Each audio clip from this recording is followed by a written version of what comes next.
حضرت عبداللہ ابن مسعود رضی اللہ تعالیٰ عنہ بہت ہی جلیل القدر صحابی ہیں۔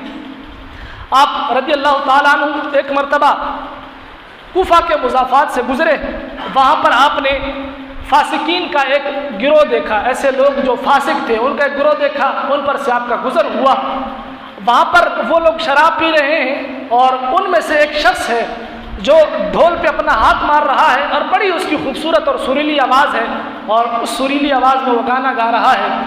حضرت عبداللہ ابن مسعود رضی اللہ تعالیٰ عنہ نے جب اسے دیکھا تو آپ نے کہا کہ اس شخص کی کتنی خوبصورت آواز ہے، کاش کہ یہ آواز قرآن پڑھنے میں مصروف ہوتی تو کتنا مزہ آتا۔ آپ نے یہ الفاظ کہے، وہاں سے چلے گئے۔ وہ جو شخص تھا جو گانا گا رہا تھا، جس کی آواز خوبصورت تھی، اس کا نام تھا زازان۔ جب حضرت عبداللہ ابن مسعود رضی اللہ تعالیٰ عنہ یہ فرما کر آگے تشریف لے گئے تو وہ جو زازان نامی شخص ہے وہ اٹھا، اس نے لوگوں سے پوچھا کہ یہ ابھی جو یہاں سے ایک شخص گزرا ہے یہ کون ہے؟ تو انہوں نے بتایا کہ یہ رسول اللہ کے صحابی حضرت عبداللہ ابن مسعود ہیں۔ تو پھر پوچھا کہ انہوں نے کیا فرمایا؟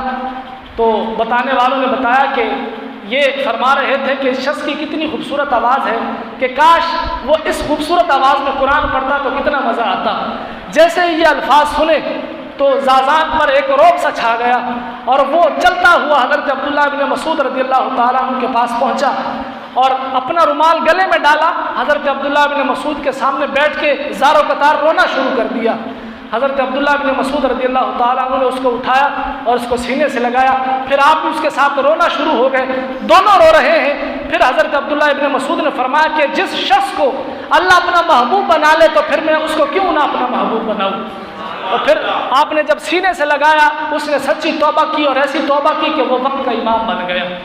تو یہ ہے توبہ کرنا۔ کتنی دیر لگی کہ بندہ جب سچے دل کے ساتھ رب کی بارگاہ میں توبہ کرتا ہے تو اللہ تعالیٰ پھر اس کی توبہ کو قبول فرماتا ہے اور اس پر اپنی رحمتوں کا نزول فرماتا ہے۔